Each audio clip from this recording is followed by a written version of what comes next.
त्वमेव माता च पिता त्वमेव, त्वमेव बन्धुश्च सखा त्वमेव, त्वमेव विद्या द्रविणं त्वमेव, त्वमेव सर्वं मम देव देव। श्री गोपाल कृष्ण महाराज की जय। श्री दत्तात्रेय प्रभु महाराज की जय। श्री चक्रपाणी प्रभु महाराज की जय। श्री गोविंद प्रभु महाराज की जय। सर्वज्ञ श्री चक्रधर स्वामी की। श्री कृष्ण मंदिर बजाज नगर यांच्या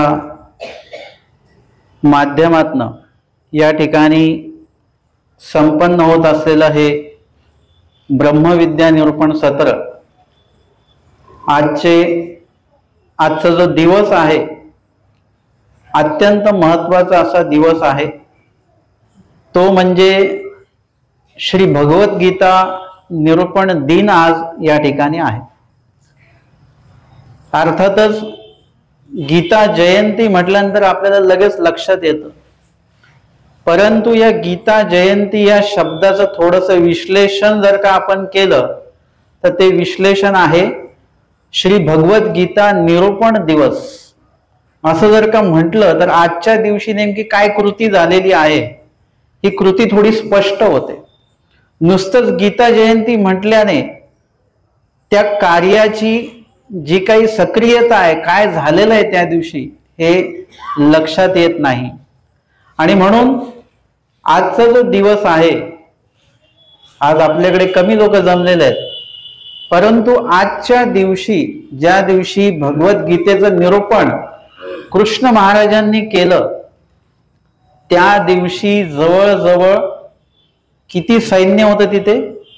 18 अक्षयोनी सैन्य त्या ठिकाणी होतं।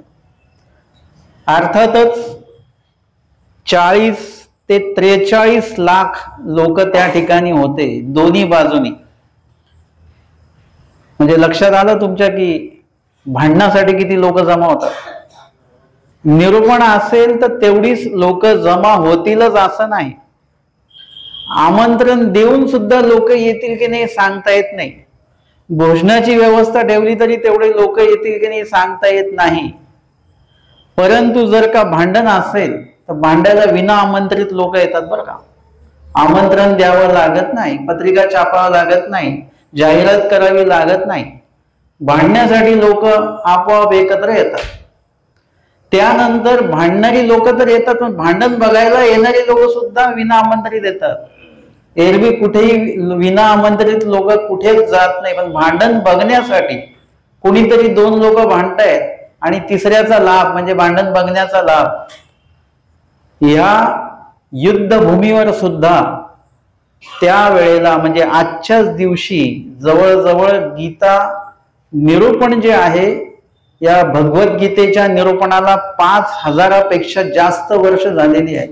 निश्चित किती वर्ष याच्यामध्ये 2-3 मतभेद आहेत। मग आपण संख्येचा उल्लेख करण्यापेक्षा आपण एक मोघम उल्लेख करायचा काय, 5000 वर्ष आधी, कारण की कलियुग सुरू होऊन 5000 वर्ष झालेले आहेत। दुसरं वाक्य, द्वापरयुग संपून 5000 वर्ष झालेले आहेत। मग 5000 वर्षाच्या आधी या भगवद्गीतेचं निरूपण केलेलं आहे। आणि जागा सुद्धा कुठली आहे? आज आपल्याला निरूपण करायचं असेल तर मंदिर ही एक सर्वप्रथम जागा आपण निवडत असतो। की आपल्या गावामध्ये सत्संग भवन आहे का? अनेक गावांमध्ये सत्संग भवन नाहीये, बाकी सर्व आहे। परंतु आपल्याला जसं आता काही लोक म्हणतात असं, आता गावोगावी मंदिरं सुरू आहेत, जे ते उठतायत ते मंदिर बांधतायत। आता हे मंदिराची निर्मिती हे चांगलं आहे का वाईट आहे? मी जसं सांगेल तसं तुम्हाला पटेल। मी सांगेल की एवढे मंदिरं नकोच पाहिजेत, का नको पाहिजेत हे मी पटवून देईन तुम्हाला, तुम्हाला पटेल सुद्धा। आता मी दुसऱ्या बाजूने जेव्हा बोलेन की एवढे मंदिरं असले पाहिजे, गावोगावी जर का दवाखाने आहेत, पोस्ट ऑफिस आहेत, गाव तिथे एसटी जर का आहे, तर गाव तिथे मंदिर का नको पाहिजे? तुम्हाला आता याचं महत्व कळत असेल. आज जर का तुम्हाला जर का इथे एकत्र येण्यासाठी जागा नसती तर आज आपण निरूपण कुठे ठेवलं असतं? कुणाच्या घरी ठेवलं असतं? किती अडचणीत ते झालं असतं. म्हणजे तुम्हाला सहजासहजी निर्णय घेता आला नसता. पण आज आमच्यासाठी या निरूपणाची जागा जी आहे, निरूपणासाठीची जी जागा आहे ती आम्हाला उपलब्ध आहे. सत्संग भवन आहे, श्रीकृष्ण मंदिर आहे आणि इथे तुम्ही सर्व सक्रिय सुद्धा आहात. त्यामुळे ही जागा आपल्याला, या जागेतली जी व्यवस्था आहे, या सर्व गोष्टी आपल्याला सहजपणे उपलब्ध झालेल्या आहेत. या व्यतिरिक्त आपण एखादा मोठा काहीतरी मैदान घेऊन तिथे मंडप टाकून स्टेज उभं करून सुद्धा त्या ठिकाणी निरूपण आपण ठेवत असतो. काही ना काहीतरी व्यवस्था आपण करतोच. जगाच्या पाठीवरचं हे एकमेव निरूपण असं आहे भगवद्गीतेचं, जे कुठल्याही सत्संग भवनात झालेलं नाहीये, जे कुठल्याही मंदिरामध्ये झालेलं नाहीये, जे कुणाच्याही घरामध्ये झालेलं नाहीये, हे कुठेतरी मंडप टाकून काहीतरी आयोजन करून म्हणून ते झालेलं नाहीये. या निरूपणाची जागाच विलक्षण आहे. आपल्याला भगवद्गीतेत काय काय सांगितलेलं आहे, या सोबतच भगवद्गीतेच्या संबंधित अजून काय काय गोष्टी आहेत त्याचं सुद्धा आपल्याला अवलोकन करायचं आहे, त्याचं सुद्धा आपल्याला चिंतन करायचं आहे. एखादी महिला व्यक्ती असते, तिला जर का काहीतरी नवीन भाजी जर का दिसली, तिने जर का तिच्या खाण्यात आली, तर ती भाजी कसली आहे तिला माहिती आहे, परंतु ती भाजी कशी बनवलेली आहे, ती कशा प्रकारे त्या भाजीमध्ये काय काय टाकलेलं आहे, कधी कधी टाकलेलं आहे, किती वेळ ती शिजवलेली आहे, यातले बारकावे ती महिला व्यक्ती असते ती बघत असते. पुरुष व्यक्ती असेल तर नुसतं भाजी आहे, कशाची आहे आणि चांगली आहे, बस या 2-3 गोष्टीवर आपण सीमित होऊन जातो. परंतु त्यातले बारकावे, जर का ती भाजी तुम्हाला खायची असेल तर बारकावे बघण्याची आवश्यकता नाही, पण ती भाजी जर का तुम्हाला बनवायची असेल तर तुम्हाला सगळे बारकावे त्यातले बघावे लागतील. तशा प्रकारे भगवद्गीता नुसती वाचायची असेल तर बारकावे बघायची काही गरज नाहीये.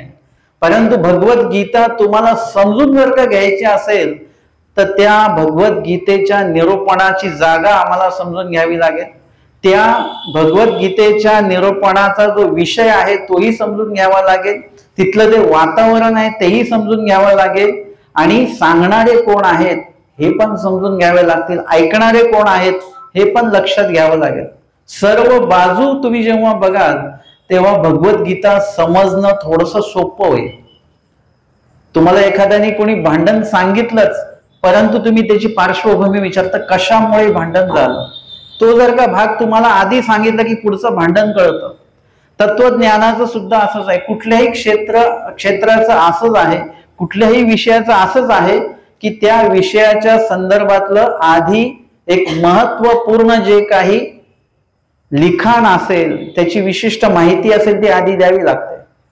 पुस्तक असेल तर पुस्तकाचं एक प्रास्ताविक असतं.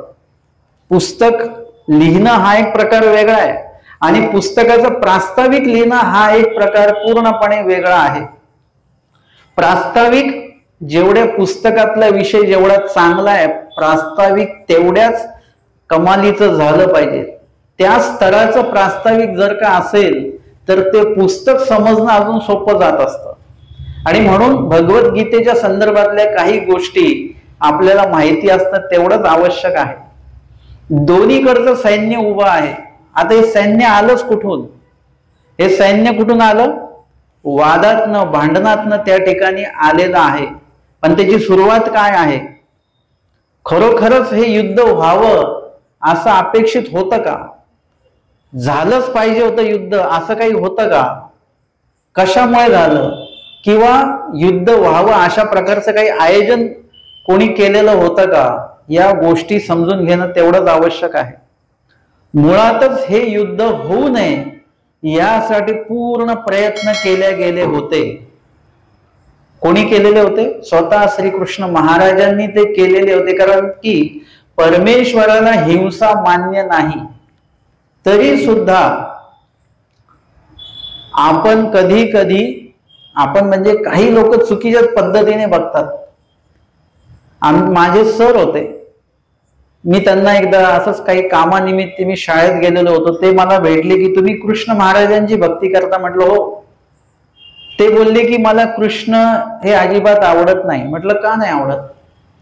ते बोलले की कृष्ण महाराजांनी काय केलं, अर्जुनाला उभं केलं कशासाठी? युद्ध करण्यासाठी. तो तयार नव्हता तरी तयार केलं त्याला. असं कुठे परमेश्वराचं कार्य असतं का? वरून तर वरून स्वतःच्या नातलगांना मारण्यासाठी तयार केलं गेलं. नातलगांसोबत त्यांचे जे गुरुजन होते वगैरे, द्रोणाचार्य वगैरे जे कोणी असतील, ज्येष्ठ श्रेष्ठ पितामह भीष्म, ते सर्व समोर उभे आहेत आणि त्यांना मारण्यासाठी अर्जुनानं तयार केलं. तो तर तयार नव्हताच. म्हणजे एकीकडे आम्ही भांडायला तयार असतो तर देव म्हणतात की भांडते दोघे आणणे, भांडू नका, आमचे स्वामी सांगतात. आणि इकडे अर्जुन भांडायला तयार नाही, कृष्ण महाराज त्याला तयार करतायत. म्हणे असं गुरुजनांना मारण्याचं त्याला मार्गदर्शन प्रबोधन केलं गेलं आणि त्याला उभं केलं, गुरूंच्या विरोधात उभं केलं अर्जुनाला. म्हणून कृष्ण महाराज मला आवडत नाहीत असं ते म्हणाले. म्हटलं की याची पार्श्वभूमी तुम्हाला बघावी लागेल ना. आधी सुरुवात कुठून झालेली आहे की एका ठिकाणी कृष्ण महाराज स्वतः शिष्टाईला जातात आणि सांगतात की हे युद्ध होऊ नये, त्यासाठी तुम्ही काय करा, थोडीशी जमीन त्यांना देऊन द्या, काय असेल नसेल ते. म्हणजे द्वापर युगामध्ये पण संपत्तीवरून भांडणं होते, जमिनीवरून भांडणं होते. आज तुम्ही कोर्टात जाल तर त्यातले 99% वाद जे आहेत ते जमिनीच्या संदर्भातलेच आहेत. हे आत्ताच्याच काळातला विषय असा नाही. द्वापर काळामध्ये पण असंच होतं की जमिनीवरूनच वाद होता. आणि तेवढी त्यांना जेवढी पाहिजे तेवढी तर जमीन द्यायला दुर्योधन तयार नव्हताच. परंतु त्यांनी सांगितलं सुईच्या टोकावर जेवढी काही माती येईल किंवा जमीन येईल तेवढी सुद्धा मी देणार नाही, म्हणजे अजिबात देणार नाही, हे त्यांनी स्पष्ट केलं. कृष्ण महाराज शिष्टाईला गेलते की जेणेकरून युद्ध होऊ नये, हा पूर्ण प्रयत्न कृष्ण महाराजांचा होता. परंतु परमेश्वर जरी असले तरी त्यांचा सगळ्याच वेळी प्रयत्न पूर्णच होतो असं काही नाही. आमच्या स्वामींनी अनेक वेळा प्रयत्न केला. दादोसांना म्हटले अनुसरा, दायंबासांना म्हटले अनुसरा, मार्तंडाला तयार करण्यासाठी स्वामींनी अनेक वेळा प्रयत्न केला, परंतु प्रयत्नाला यश आलं नाही. कारण की समोरच्या जीवाचा प्रसव जो आहे तो सुद्धा तेवढाच महत्वाचा असतो. परमेश्वराचा प्रयत्न कधी कधी त्या समोर कमी पडतो. कारण की ज्याच्यासाठी ते करायचंय तो व्यक्ती त्या कार्यासाठी तयार असला पाहिजे. अपोलोसाठी जेव्हा स्वामींनी तो प्रयत्न अपोलोसाठी पण केलेला आहे, ते विकल्पाला शरण जाणार असं भाकीत केलेलं होतं स्वामींनी. परंतु महाताईसांची विनंती त्या ठिकाणी प्रबळ असल्यामुळे काय झालेलं आहे की त्यांचं अनुसरण घडलं. म्हणजे प्रत्येक वेळीच परमेश्वराचे प्रयत्न वाया जातात असं पण नाही आहे आणि फलद्रूप होतात असं सुद्धा नाही. कधी कधी ते वाया जातात. कशामुळे? जीवाच्या अकरणामुळे. तोच प्रयत्न इथे कृष्ण महाराजांचा आहे. परंतु दुर्योधनाने ऐकलं नाही आणि त्या ठिकाणी युद्ध होईलच अशी स्थिती निर्माण झाली आणि ती इच्छा स्वतः दुर्योधनाची होती. कृष्ण महाराज मागे आलेले आहेत. युद्ध होण्याचं निश्चित झालं. आता युद्धामध्ये कशा कशाच्या संदर्भातले सूड उगवायचे आहेत याच्या घटना त्या आधी घडलेल्या आहेत. मग द्रौपदीचं वस्त्रहरण असेल, मी सरांना म्हटलो की ज्यावेळी द्रौपदीचं वस्त्रहरण होत होतं तेव्हा ती द्रौपदी कोण होती? त्याच घरातली सून होती. बरोबर आहे, त्याच घरातली सून आहे. आणि त्यावेळेला सुद्धा जे तुम्हाला युद्धाला समोर उभे दिसलेले लोक आहेत सगळे, द्रोणाचार्य, कृपाचार्य, पितामह भीष्म, हे आज तुम्हाला दिसतात युद्धात उभे राहिलेत, हे त्यावेळेला तिथे बसून होते. कुठे? त्याच घटनेच्या प्रसंगामध्ये. त्यावेळी तुम्हाला लोक ते दिसले नाही, त्यांची आकृती तुम्हाला दिसली नाही. त्यावेळी त्यांनी कुठलाच निर्णय नाही घेतला, ही चुकी तुम्हाला त्यांची दिसली नाही. त्यावेळी का नाही त्यांनी त्यांच्या घरातल्या सुनेचे जे अब्रू वाचवण्यासाठी का प्रयत्न केले नाही? तिने सगळ्यांकडे मदत मागितलेली होती पण कोणीच उभं राहिलं नाही. एवढंच काय, पितामह भीष्म उभे राहिले नाहीत. ही किती मोठी घटना आहे. धृतराष्ट्र तर जाऊ देतो, स्वतः तर डोळ्याने आंधळा होता, परंतु हे कर्माने आंधळे झाले, सगळं दिसतंय तरी त्याकडे दुर्लक्ष करण्याची एक वृत्ती तयार झालेली आहे. म्हणजे हे लोक तेव्हा तुम्हाला दिसले नाहीत का? ती एका घरातली सूनच नव्हती, ती या सृष्टीतली एक महिला होती, एक बाई होती, आणि तिचं रक्षण करणे, एक सून म्हणून नाही पण एक स्त्री म्हणून तरी तिचं रक्षण त्यावेळी करण्यासाठी कोणीतरी उभं झालं पाहिजे होतं. कोणीच उभं राहू शकलं नाही. आणि त्या वेळेला कृष्ण महाराज त्या ठिकाणी तिचं रक्षण करण्यासाठी उपस्थित झालेले आहेत. काहीच केलं नाही, फक्त काय केलं? नामस्मरण केलं, प्रार्थना केली, विनंती केली. तुमच्या लक्षात असू द्या ही घटना. या घटनेमध्ये जेव्हा तुम्ही जीवाकडे प्रार्थना करता, जीवाकडे विनंती करता, जीवाकडे पदर पसरता, तेव्हा तुम्हाला काही त्याच्यातनं भेटणार नाही. परंतु जर का तुम्ही परमेश्वराकडे तो प्रार्थना केली, ती विनंती केली, ती याचना जर का तुम्ही देवाकडे केली, तर त्याची फलद्रुपता तुम्हाला निश्चित भेटल्याशिवाय राहणार नाही. याचं जिवंत उदाहरण म्हणजे ती घटना आहे. असं लीळा चरित्रात पण अनेक घटना आम्हाला बघायला मिळतात. साधाईसांना वाचवायला कुणीच आलं नाही, पण परमेश्वराचं नाम त्या ठिकाणी उपस्थित झालेलं आहे. आमच्या भटोबासांचं पोट दुखत आहे, कोणी तिथे उपाय सुचवायला तयार नाही, ते झोपलेले आहेत. कोणी असं नाही म्हटलं की ते म्हणाले की तुम्ही माती काम का बंद केलं? स्वामी म्हणतात ते भटोबासांचं पोट दुखतं, पण भटोबासांचं पोटदुखी बंद व्हावी म्हणून कुणी प्रयत्न केले नाही. पण आमचे स्वामी मात्र त्या ठिकाणी आलेले आहेत आणि त्यांचं पोटदुखी बंद व्हावी यासाठी आमच्या स्वामींनी सेवा दास्याचा उपाय त्यांना सांगितलेला आहे. जे तुमच्या आयुष्यामध्ये कुठल्याही प्रकारचं काही संकट येऊ द्या, त्या ठिकाणी परमेश्वराला जर का तुम्ही प्रार्थना केली तर लगेच तुम्हाला तिथे साह्य होतं. तुम्ही एखादा विधी करणार असाल, पुढे स्मरण विधी असेल, अन्नदान विधी असेल, सेवादास्य विधी असेल, काही निरोपण तुम्ही ठेवणार असाल, तर त्या प्रत्येक वेळेला तुम्हाला देवाला प्रार्थना करूनच त्या कार्याचा आरंभ जर का तुम्ही केला तर ते कार्य खूप सात्विक पद्धतीने, निर्दोष पद्धतीने आणि कुठल्याही प्रकारचं त्यामध्ये राजस तामसपणा न येता निर्दोषपणे ते कार्य पार पडत असतं. आणि ती प्रार्थना द्रौपदीने आधी केली नाही. आधी सर्वांची जे समोर असतं तो उपाय आपण करून बघतो आणि नंतर मग परमेश्वराकडे नंतर आपण जात असतो. अशा पद्धतीने परमेश्वराकडे प्रार्थनाही केली, साह्यही झालं. म्हणजे त्यावेळी मदतीला हे कोणीच आले नाहीत. आज तुम्हाला ह्यांची कीव येते आहे. ह्यांना गुरु तरी म्हणता येईल का? यांना त्या कुटुंबातलं मुख्य तरी म्हणता येईल का? प्रमुख तरी म्हणता येईल का? जबाबदार तरी म्हणता येईल का? म्हणजे त्यांचं जे अस्तित्व आहे ना, त्या घटनेनंतर सर्वांचं अस्तित्व शून्य झालेलं आहे. मग पितामह भीष्म असो, नाही तर अजून कोणी असो, यांचं अस्तित्व त्याच ठिकाणी शून्य झालं. हे लोक युद्धात नाही मेले, हे त्याच प्रसंगात मेले.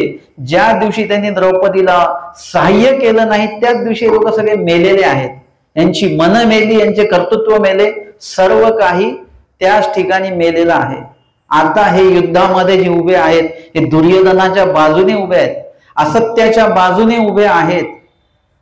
सत्याच्या बाजूने उभे नाहीयेत, असत्याच्या बाजूने. ही दुसरी चूक आहे परत त्यांची. आणि अशा या पूर्ण ही परिस्थिती उभी राहिलेली आहे. आणि त्यावेळेला हे दोन्ही बाजूचं सैन्य आहे. या सैन्य या ठिकाणी जे 18 अक्षयोनी सैन्य आहे, जेव्हा युद्धाची निश्चिती होते, अजूनही भरपूर काही चुका त्याच्यामध्ये आहेत दुर्योधनाकडनं किंवा कौरवांकडनं घडलेल्या. ते अनेक चुका आहेत. हे अनेक चुकांचं या ठिकाणी त्यांना शिक्षा मिळणार आहे या युद्धामध्ये. अर्थात ते युद्ध त्यांनी टाळलं असतं तो खूप छान झालं असतं. परंतु जो तामस व्यक्ती असतो, ज्याला असं वाटत असतं की माझ्याकडे काहीतरी ताकद आहे, त्या व्यक्तीला भांडावंसं वाटत असतं, वाद घालूसे वाटत असतात. आणि जर का त्याला तसं वाटत नसेल तर कोणीतरी त्याला खतपाणी सुद्धा घालत असतं. तुम्हाला कधी कधी वाद घालायचा नसतो, पण तुम्हाला कोणीतरी काय सांगतो, असं कसं गप्प बसता तुम्ही, तुम्ही टाका केस, बरोबर होईल तुमच्या बाजूने. तुमच्या मनामध्ये त्यावेळेला येतं, हो आपण उगाच शांत राहिलो, आपल्याकडे कायद्याची कागद आहेत की, म्हणजे कुणीतरी तयार करत असतं आपल्याला. आणि त्यावेळेला दुर्योधनाचं जे काही श्रद्धास्थान आहे, त्याचे मामा शकुनी मामा आहेत, ते त्याला ते कार्य करून राहिलेले आहेत. आणि त्या अनुषंगाने वाईट व्यक्तीची संगत केली तर वाईटच कार्य पुढे चालू राहतात. आणि युद्ध निश्चित झालं.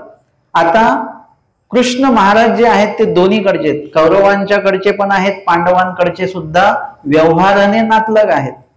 मग आता ते कुणाच्या बाजूने आहेत ह्याची निवडानिवड झाली, कोण कोणाच्या बाजूने आहे याची निवडानिवड होते. आणि त्यावेळेला कृष्ण महाराजांची सुद्धा निवड होणार आहे, त्यांनाही कुठल्या तरी एका बाजूने लढावं लागणार आहे. आणि म्हणून दुर्योधन त्यांच्याकडे गेलेला आहे मदत मागण्यासाठी. आता मदत मागण्यासाठी गेल्यानंतर कृष्ण महाराजांचा विश्राम सुरू आहे, झोपलेले आहेत. आता त्यांना उठवता येणार नाही, कारण की झोपलेल्या माणसाला उठवायचं नसतं, एक झोप घेऊन द्यायची असते. जेवण करत असलेल्या माणसाला उठवायचं नसतं. व्यवहारातले या काही एक व्यवहारिक भाग आहे तो. मग त्यामध्ये कृष्ण महाराजांची झोप पूर्ण होईपर्यंत आता आपण इथेच बसूया, की उठले उठले लगेच भेट होऊन जाईल त्यांची. आणि म्हणून तो बसला, परंतु कुठे बसला? डोक्याच्या बाजूने बसलेला आहे. कारण की अहंकारी जो व्यक्ती आहे तो खाली बसू शकत नाही, तो कोणाच्या पायथ्याला बसू शकत नाही, तो कोणापुढे वाकू शकत नाही, तो विनम्र होऊ शकत नाही, तो विनम्रतेची भाषा सुद्धा बोलू शकत नाही. अशा प्रकारचं व्यक्तिमत्व अहंकारी व्यक्तीचं होऊन जात असतं. आणि म्हणून तो स्वामींचं जे श्री मुकुट आहे, श्री मुकुटाच्या बाजूने तो बसला. आणि तेवढ्यात अर्जुन देव पण आले आणि ते सुद्धा त्यासाठीच आलेले आहेत. दोघही एकाच वेळेला त्या ठिकाणी उपस्थित झाले. हा योगायोगच आहे, वेगवेगळ्या वेळेला त्यांनी आलं पाहिजे होतं, परंतु एकाच वेळेला आलेले आहेत. यामधनं सुद्धा आम्हाला काहीतरी शिकायला मिळावं म्हणूनच तो योग आलेला आहे. अर्जुन देव सुद्धा आले, मागण्यासाठीच आले, याचक म्हणून आले. ते कुठे बसले? ते पायथ्याशी बसलेले आहेत, श्री चरणाजवळ बसलेले आहेत. याचक व्यक्तीने कधीही श्री चरणाजवळ बसायचं असतं. आता या वेळेला जेव्हा कृष्ण महाराजांची वामकुक्षी पूर्ण झाली, डोळे उघडले आणि उठून बसले, तर पहिले कोण दिसणार? आता अर्जुन देवच दिसले ना पहिले. आणि अर्जुनाला विचारलं, कधी आला तुम्ही? मी आता थोडा वेळ झाला आलो वगैरे. काय म्हणता काय? तेवढ्यात अर्जुन तिकडे दुर्योधन म्हणतात, मी पण इथे आलेलो आहे. त्यांनी पण प्रणाम केला, परंतु मी आधी आलेलो आहे, तर आधी माझ्याशी बोला. आधी माझं काय म्हणणं आहे ते पहिले माझं आहे का? कृष्ण म्हणाले, ठीक आहे तुम्ही बोला काय. म्हणे मला तुमची मदत पाहिजे, आता युद्धामध्ये तुम्ही पाहिजे. कृष्ण महाराज म्हणाले की असं आहे की युद्धामध्ये मी यावं तर मी कुणाच्या बाजूने यावं, म्हणून मी 2 विभाग केले. माझं सैन्य आहे आणि मी आहे, असे 2 भाग केले. ज्यांना मी पाहिजे त्यांच्याकडे मी जाईन, आणि ज्यांना माझं सैन्य पाहिजे त्यांच्याकडे माझं सैन्य जाईल. मग निश्चिती झाली. आता दुर्योधन जो आहे तो अहंकाराच्या पद्धतीने विचार करेल. आपल्याकडे जर का ज्ञान नसेल तर आपण काय मागून बसू काय सांगता येत नाही. आपण काय मागतो देवाकडे? काय मागतो आपण? आपल्याकडे ज्ञान असेल तेव्हा आपण देवाकडे काय मागतो, आणि आपल्याकडे अज्ञान असेल तेव्हा आपण देवाकडे काय मागतो. म्हणजे लीळा चरित्रामध्ये 2 लोकांनी स्वामींकडे मागितलेलं आहे, आणि दोन्ही लोकांना स्वामींनीच म्हटलं की मागा आमच्याकडे, आम्ही प्रसन्न झालेलो आहोत. दोन्ही लोकांनी पण मागितलं आणि दोन्ही लोकांनी योग्य तेच मागितलेलं आहे. मग त्याच्यामध्ये एक व्यक्ती अज्ञान आहे, एक व्यक्ती ज्ञानी आहे. एक व्यक्ती असन्निधानातली आहे, एक व्यक्ती सन्निधानातली आहे. लक्ष घ्या बरं का, की दोघांनी मागितलं ते बरोबरच मागितलेलं आहे. म्हणजे एक आहेत कनाशीचे ब्राह्मण, त्यांनी काय मागितलं? सुने हाती तक्र भात द्या, सगळं एकाच ह्याच्यामध्ये. त्यांनी योग्य का मागितलं म्हटलं? कारण की प्रापंचिक लोकांसाठी तेच योग्य आहे की नाही. आता तुम्ही मागता का कोणी? मोक्षाचा विडा कोणी ठेवलाय का आतापर्यंत? की मला लवकरात लवकर मोक्ष होऊ द्या. माझ्यापर्यंत तर एकही विडाचा हात लावायला आलेला नाहीये की आम्हाला मोक्ष व्हावा म्हणून हा विडा ठेवतोय. आम्हाला कधीतरी निळभट्ट भांडाऱ्यासारखे देव आमच्या घरी भिक्षेला यावेत आणि आम्ही त्यांच्यासोबत जावं म्हणून हा विडा आम्ही ठेवतोय. आम्हाला पुनःसंबंध व्हावं म्हणून हा विडा आम्ही ठेवतो आहोत. आम्हाला ज्ञान लवकर व्हावं, आचरण घडावं म्हणून आम्ही हा विडा ठेवतोय. असा विडा तर माझ्यापर्यंत कधीच आलेला नाही. म्हणजे प्रापंचिक लोकांसाठी जे योग्य आहे, सुने हाती तक्रमात, हेच योग्य आहे तुमच्यासाठी. ते बरोबर ते मागितलेलं आहे. आपल्या सर्वांचे गुरु तेच आहेत, कनाशीचे ब्राह्मण. एका वाक्यात त्यांनी सगळं मागितलं. आपण सुद्धा एका विड्यामध्ये सर्व काही मागून घेतो. आणि दुसरीकडे आहेत आमच्या साधाईसा. साधाईसांवर पण स्वामी प्रसन्न झाले, म्हणाले मागा, काय मागता? ते म्हणतात देवा मी काही मागू शकत नाही, मला काही मागता येत नाही. असे भक्त देवाजवळ असणं म्हणजे क्वचितच, की देव समोर आहेत, देणारे समोर आहेत आणि ते म्हणतात देवाकडनं मला काहीच नको. मुळात म्हणजे आपल्याला सुद्धा आता देवाकडनं काहीच नको, कारण की देवाने सर्व देऊन ठेवलेलं आहे. फक्त त्या गोष्टींचा तुम्हाला उपयोग करायचा आहे, त्या गोष्टी उपयोगात आणायच्या आहेत आणि त्या गोष्टीमध्ये आपण सक्रिय व्हायचं आहे, एवढंच आपल्याला करायचं आहे. अस्थिपरीमध्ये हे सर्व सांगून ठेवलेलं आहे. श्री चक्रधर स्वामींनी सर्व देऊन दिलेलं आहे. बटोबास म्हणतात आता परत भेट कधी होईल? आता तुम्हाला नव्या संबंध, आता भेट नाही. जेवढं द्यायचंय तेवढं देऊन ठेवलंय आम्ही तुम्हाला. आता फक्त त्याच्यामध्ये सक्रिय व्हायचं आहे, मग पुढे काय होईल तेव्हा भेट आम्ही देऊ. तसं देवाकडनं आता आपल्याला काहीच नको पाहिजे, सर्व देऊन ठेवलेलं आहे. तुम्ही म्हटलं आमचं पाठांतरच होत नाही. सर्व गोष्टी पाठांतर होतात, फक्त हेच पाठांतर होत नाही कारण की याच्यामध्ये मन आपलं नाही आहे. तेवढी आवड आपली नसल्यामुळे आपलं ते पाठांतर होत नाही. ईश्वरीय कार्य करताना आपल्याला अडचणी येतात कारण की ते अडथळे आपण जोडलेले आहेत. ते नासण्यार्थी आपण कुठले उपाय करत नाहीत. म्हणून या ठिकाणी साधाईसांना जेव्हा म्हटलं तेव्हा म्हणतात देवा मला काहीच मागता येत नाही. स्वामी म्हटले तरी मागा. तेव्हा त्यांनी म्हटलं देवा मला काय झालं पाहिजे? पुनःसंबंध झाला पाहिजे. पुनःसंबंध म्हणजे काय? परमेश्वराची पुनर्भेट. आता कोणी म्हटलं असतं की बाबा त्यांनी प्रेम मागितलं पाहिजे होतं, पुनःसंबंध का मागितला? लक्षात घ्या, पुनःसंबंध हा ज्ञानीला पण होतो, पुनःसंबंध हा भक्ताला सुद्धा होतो. आता त्यांना पुनःसंबंध होणारी निश्चिती झाली, म्हणजे ज्याला पुनःसंबंध झाला त्याला ईश्वर प्राप्ती झालीच समजायचं, परत मागे येणेच नाहीये. परंतु ते आता ज्ञानाच्या माध्यमातून होणार की प्रेमाच्या माध्यमातून होणार? तर आमच्या साधाईसा ज्या आहेत ते प्रेमोपाय जोडणारीच व्यक्ती आहे. त्यांनी प्रेमोपायच जोडलेला आहे. श्री प्रभू उदास असताना त्यांना प्रसन्न फक्त एकमेव साधाईसांनी त्यांना ते केलेलं आहे प्रसन्न.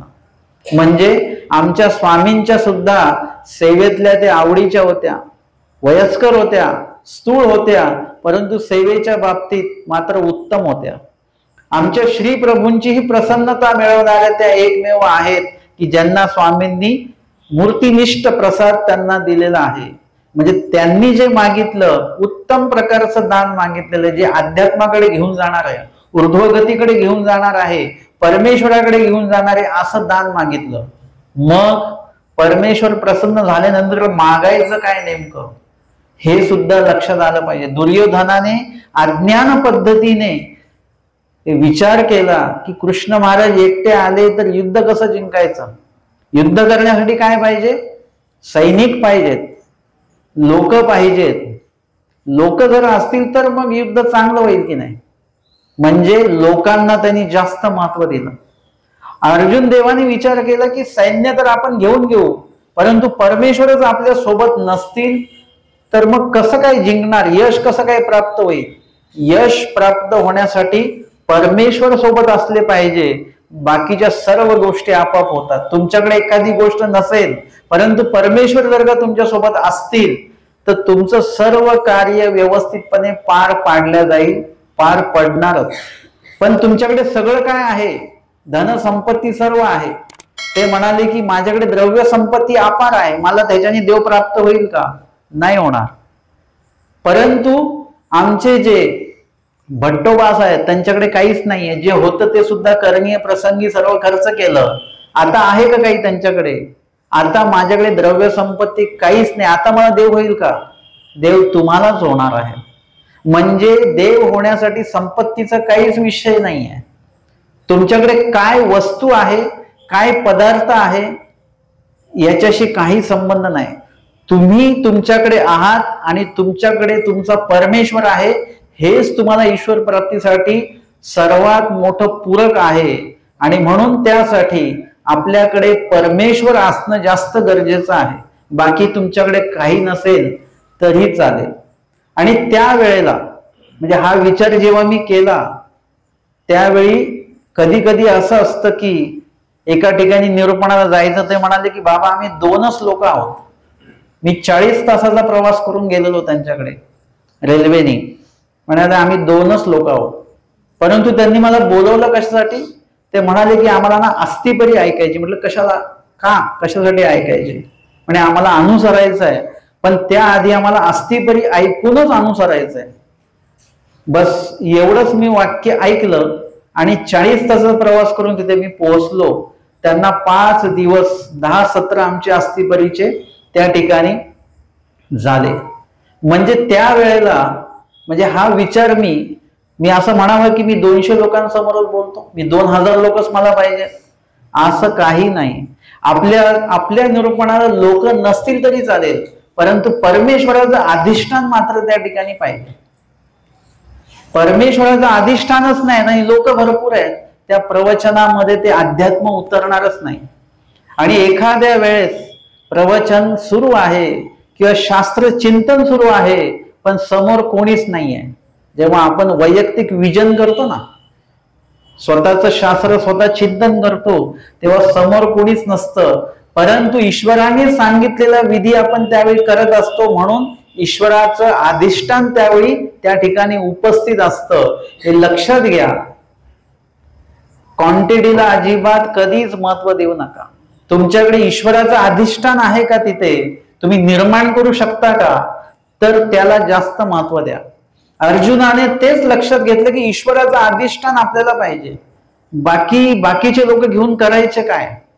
म्हणून त्यावेळेला दुर्योधनाने सुद्धा मागितलं आणि अर्जुन देवाने सुद्धा मागितलं. परत तेच जे कलियुगामध्ये आमच्या स्वामींच्या समोर 2 लोक आलेले आहेत, दोघांनाही मागायला सांगितलं, दोघांनीही त्यांच्या परीने मागून घेतलेलं आहे. इथे द्वापर युगामध्ये सुद्धा 2 लोक समोरासमोर आहेत, एक ज्ञानी आहे, एक अज्ञान आहे, आणि दोघांनीही मागितलेलं आहे. दुर्योधन म्हणतात की आम्हाला तुमचं सैन्य द्या. त्यांनी त्याच्या पद्धतीने विचार केला आणि दुर्योधनाने हे मागितल्यानंतर अर्जुन देव म्हणतात की मला तर स्वामी तुम्हीच पाहिजे, मला तुमचं सैन्य वगैरे काहीच नको. आणि अशा प्रकारे विभाजन झालं. त्याच्यामध्ये पण देवाला दोघांनी मागितलं पाहिजे होतं, पण देवाला एकानेच मागितलेलं आहे. आपण सुद्धा देवाकडे अनेक गोष्टी मागतो, पण देवाला कधीच आपण मागत नाही. अर्जुन देवानी देवाकडे देवालाच मागितलं. भट्टोबास असतील, माहिमभट्ट असतील, ह्यांनी देवाकडे देवालाच मागितलेलं आहे. माहिमभट्ट म्हणतात मला देव होईल का, मला देवच पाहिजे. आमचे भट्टोबास म्हणतात माझं श्री चक्रधर द्या. देवाकडे देवालाच मागितलेलं आहे. म्हणजे आपल्याला इतर सर्व गोष्टी अशा मिळणारच आहेत, परंतु देव मात्र भेटणार नाही. त्यासाठी तुम्हाला देवाकडे देवाला मागता सुद्धा आलं पाहिजे. आणि ते मागणं अर्जुन देवांनी त्या ठिकाणी मागितलेलं आहे. आणि मग आता युद्धाची पूर्ण तयारी झाली, सगळं झालं. आता त्यावेळेला अर्जुन देव जे आहेत ते थोडेसे दुःखी आहेत, नाराज आहेत, नापसंत आहे त्यांना हे सगळं काय. स्वतःच्याच लोकांविषयी उभं राहून आपण त्यांना मारायचं किंवा हिंसा करायची आणि मग प्राप्त करायचं, हे कुठेही नीतीमध्ये बसत नाही बरं का. भले ते क्षत्रियाचा धर्म असो, काही असो वगैरे वगैरे, परंतु लक्षात घ्या जो अंतर आत्मा त्याचा जागृत आहे तो व्यक्ती कधीही कुणाला दुखवून काही घेणार नाही. एखाद्याला अस्वस्थ करून तो त्याच्याकडनं काही घेणार नाही. तो सर्व काही सात्विकतेने, स्वस्थतेने आणि निर्दोषपणेच वाद न घालताच तो जे काही प्राप्त करायचं ते तो प्राप्त करेल. आणि म्हणून अर्जुन देव त्यावेळेला युद्धाला उपस्थित झाले पण युद्ध करायला मात्र तयार नाहीत. आता तिथे प्रश्न येतो की कृष्ण महाराजांनी त्यांना तयार केलं, हा आरोप कृष्ण महाराजांवर होतो. पण मुळात हे लक्षात घ्या की तुम्ही एखाद्या कार्यासाठी उपस्थित झालेले आहात, सगळी तयारी झालेली आहे, सगळ्या लोकांचं लक्ष तिकडे आहे. जसं आता तुम्ही मला इथे बसवलं, सगळं तयारी झाली, सगळे लोक आले, सगळं हे केलं आणि मी जर का म्हटलं मी निरूपण करणार नाही तर मग तसं चालेल का? नाही. ज्या कार्यासाठी आपण उपस्थित झालेलो आहे ते कार्य आपल्याला करावंच लागणार आहे. दुर्योधन किंवा अर्जुन देव हे कोण आहे? क्षत्रिय आहेत. क्षत्रियाचा धर्मच तो आहे की एकदा तुम्ही रणभूमीवर जर का उपस्थित झालात, त्या तयारीने उपस्थित झालात, तुम्हाला तिथे युद्ध करायचंच आहे. आता जर का अर्जुन देवानी त्यावेळेला युद्ध नसतं केलं आणि ते माघारी निघून आले असते तर इतिहासामध्ये त्यांची ओळख काहीतरी वेगळी झाली असती. म्हणजे कुठेतरी अपमानित ओळख जी त्यांची ती राहिली असती. आणि म्हणून त्यावेळेला जर युद्ध होऊच नाही असं कृष्ण महाराजांची पूर्ण तयारी होती आणि तिथेच कृष्ण महाराजांना अशा प्रकारे दोष दिला जातो. यासाठी पूर्व इतिहास बघणं सुद्धा तेवढंच गरजेचं आहे की परमेश्वराने पूर्ण ते युद्ध होऊ नये म्हणून आयोजन केलेलं होतं, परंतु त्याला दुर्योधनाने कुठेच काही होकार दिला नाही आणि युद्ध व्हावंच अशा प्रकारची परिस्थिती दुर्योधनाने निर्माण केलेली होती, कृष्ण महाराजांनी नाही. आणि एरवी जरी कृष्ण महाराजांनी तयार त्यांना नसतं केलं तर काय वेगळा इतिहास घडला असता. आणि त्यावेळेला हेच लोक बोलले असते, स्वतः देव असून सुद्धा त्या ठिकाणी काहीच करू शकले नाही, देवाने काहीतरी केलं पाहिजे होतं असं सुद्धा बोलणारे लोक परत जन्माला आले असते. आणि म्हणून तो विषय जर का आपण बाजूला केला, कोणी कोणाला तयार केलं वगैरे, हा विषय वेगळा आहे एकदम. तुम्ही जेव्हा चिंतन कराल तेव्हा त्या कार्यातलं जे काही बारीक सारीक ज्या गोष्टी ते आपल्याला त्याच्यामधनं कळतील. आणि त्यावेळेला कृष्ण महाराजांनी अर्जुन देवाला समजवण्याचा प्रयत्न केला की आता माघारी जाता येणार नाही. आधीच तुम्ही सांगितलं पाहिजे होतं की आम्हाला युद्ध करायचं नाही. तुम्ही सर्व तयारीने आले, सैन्य जमवलं, सर्व तयारी केली आणि आता तुम्ही म्हणता तर असं चालणार नाही. परंतु अर्जुन देवाची कुठेच तयारी नाहीये. मानसिकरित्या तो हतबल झालेला आहे. तुम्ही शरीराने कितीही काटक असा पण मनाने जर का तुम्ही हतबल असाल तर मग मात्र तुम्ही काहीच करू शकत नाही. आणि एखाद्या वेळेस तुम्ही शरीराने कमकुवत असाल परंतु मनाने जर का तुम्ही पक्के असाल तर तुम्ही काही ना काही तर करून तुम्ही दाखवणारच. म्हणजे तुमच्याकडे ती मानसिक स्थैर्य, ती मानसिक जी काही स्थिरता आहे किंवा मानसिक धैर्य तुमच्याकडे असणं जास्त गरजेचं आहे. पण अर्जुनाकडे नेमकं तेच नव्हतं. सर्व काय सकळ सामुग्री या सामुग्रीवंत. आमच्या स्वामींनी अर्जुनाची ओळख दाखवलेली आहे मला. एरवी महाभारतात तुम्ही अर्जुन बघितलाय, तुमच्या डोळ्यासमोर तोच अर्जुन येतोय. पण अर्जुन नुसता हाडा मासाचा काही देह नाहीये, तर अर्जुन सकळ सामुग्री या सामुग्रीवंत. काय नव्हतं अर्जुनाकडे? सगळं. म्हणजे कुठेतरी महिलेचा वेश त्यांनी घेतलेला आहे, तो सुद्धा इतका चांगल्या प्रकारे वठवला की कोणालाच कळलं नाही की हे पुरुष आहे का स्त्री, ओळखता नाही आलं. म्हणजे इतकं सुंदर प्रकारचा अभिनय अर्जुन देवांचा होता. आणि अशा वेळेला अर्जुन सगळं काही करू शकणारी व्यक्ती फक्त मनाने हतबल झाल्यामुळे युद्ध थांबून राहिलेलं आहे. दोन्ही बाजूचं सैन्य उभं आहे, ते तिकडून हे इकडून, मध्ये जागा आहे. अर्जुन देवाने काय केलेलं आहे की म्हटलं की माझा रथ काय करा देवा, तुम्ही पुढे नेऊन ठेवा, मध्यभागी आणून ठेवा. कृष्ण महाराजांनी तो रथ मध्ये आणून ठेवलेला आहे. आणि मग त्या ठिकाणी अर्जुन देवाने काही शंका उपस्थित केल्या. कृष्ण महाराजांनी त्यावर विवेचन केलेलं आहे. तुम्ही अर्जुन देवाने तो रथ मध्ये का आणून ठेवायला लावला? कारण की ते कुठल्या बाजूने होते? स्वतःच्या सैन्याच्या बाजूने ते उभे होते. तिकडून जर का उभे असलो की आपण आपल्या बाजूने विचार करू, त्यांच्या बाबतीतला विरोध विचार करू, त्यांच्या बाजूने गेलो की त्यांच्या बाजूने विचार करू, आपल्या बाजू विरोधक विचार करू. म्हणून दोन्हीचा समतोल असला पाहिजे की इथून थोडस बाजूला आपण जाऊया.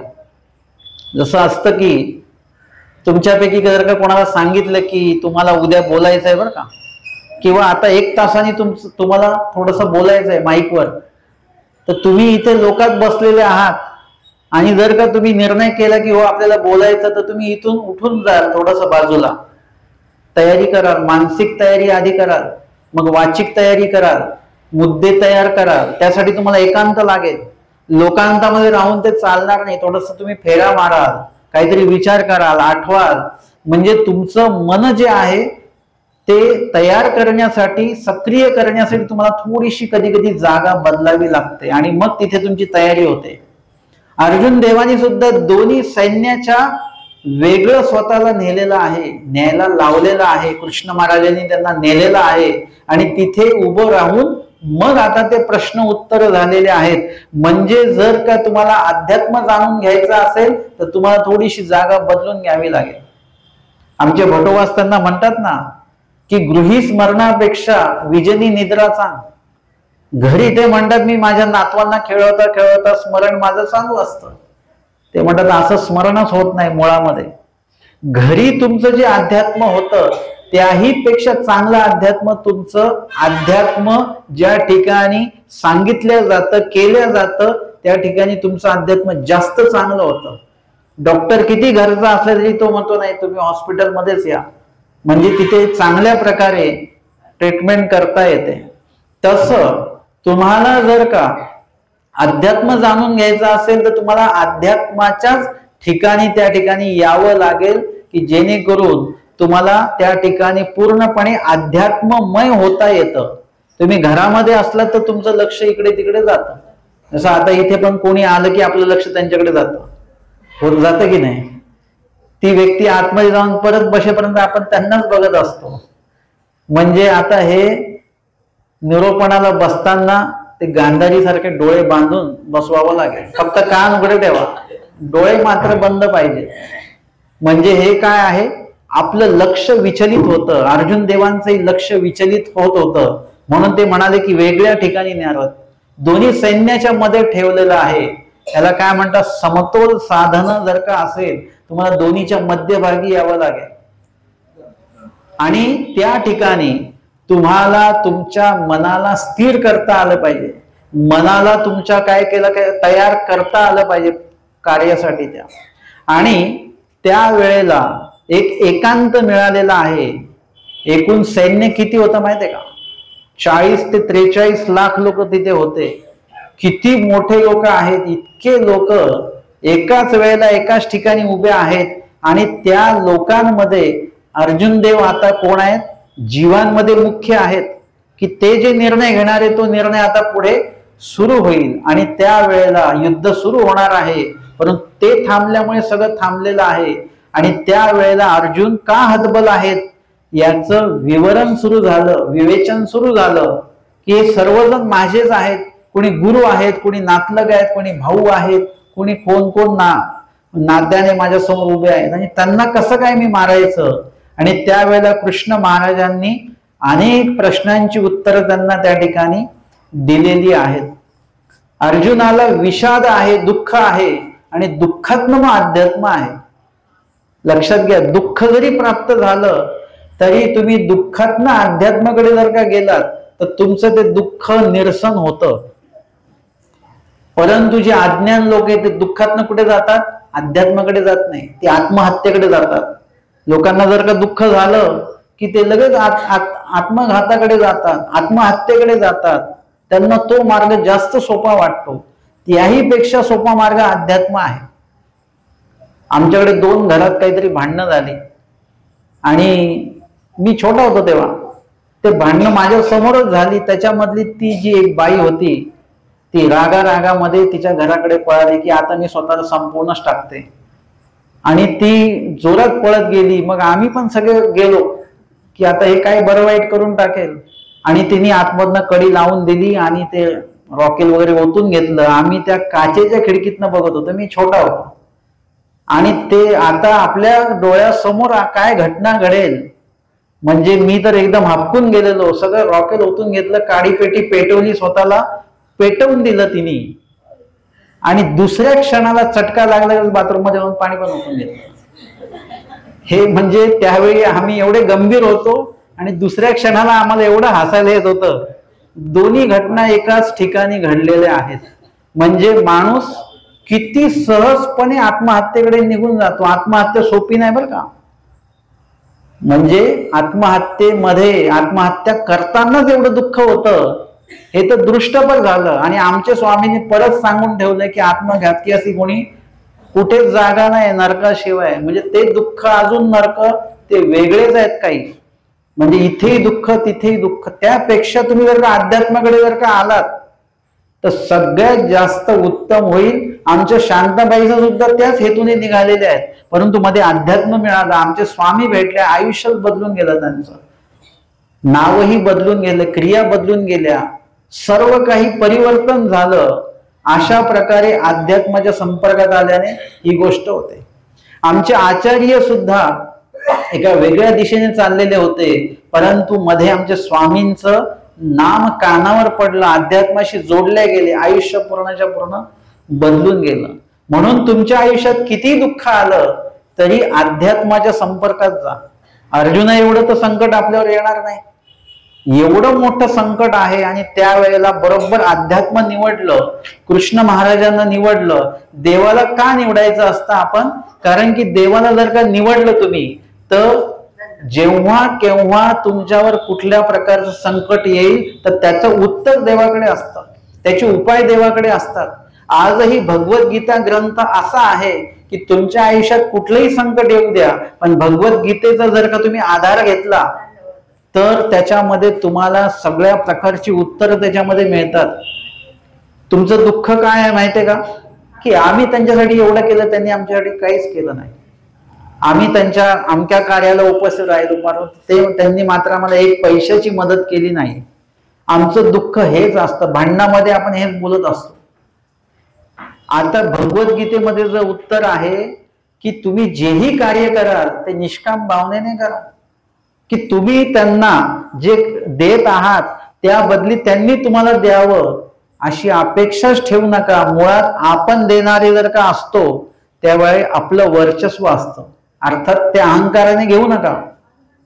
परंतु आपण आपल्याकडनं एक मदत आपण देऊ शकलो, एखाद्याला आधार देऊ शकलो, एखाद्याला मानसिक स्थैर्य आपण देऊ शकलो, याचं समाधान आयुष्यभर मनामध्ये आपल्या असतं पाहिजे. आणि त्या बदल्यामध्ये आपल्याला परत काहीतरी मिळावं हे मनामध्ये येणं म्हणजे काय आहे?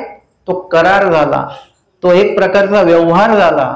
आणि ते जर का तिकडून मिळालं तर ते काय म्हणतात? तुम्ही आम्हाला दिलं, आम्ही तुम्हाला दिलं, संपला विषय, व्यवहार संपलेला आहे. परंतु ह्यामधनं एखाद्याकडनं जर का व्यवहार चुकला की तिथून दुःख सुरू होतं आपलं आणि सगळ्यांना आपण सांगत सुटतो. पण भगवद्गीता सांगते की तुम्ही अशा प्रकारे कुठलेही सकाम कार्य करूच नका. चक्रधर स्वामींनी सुद्धा निर्हेतुक कार्य करायला सांगितलेलं आहे. परमेश्वर निर्हेतुक कार्य करायला सांगतात. तुम्ही जे कार्य केलं त्याचं फळ तुम्हाला मिळणारच आहे. आत्ता नाही मिळणार, उद्या परवा तेरवा कधीतरी मिळणार. आपल्यामध्ये सर्वजण शेतकरी वर्ग पण असाल बघा, ज्या दिवशी बी लावतात त्या दिवशीच तुम्हाला धान्य मिळतं का? पीक त्या दिवशीच येतं का? बी आज लावलेलं आहे, त्याचं फळ कधी येईल ते नंतरचा काळ आहे. एखाद्या शेतातलं तरी पीक 3-4 महिन्यात प्राप्त होत असेल, पण एखाद्या झाडाचं बी जेव्हा तुम्ही लावता, एखाद्या फळाचं बी जेव्हा लावता, लगेच 3-4 महिन्यात फळ मिळतं का? त्यासाठी कितीतरी वर्ष जाऊ द्यावे लागतात. आणि मग इतक्या वर्षांच्या झाडाला फळ लागतं.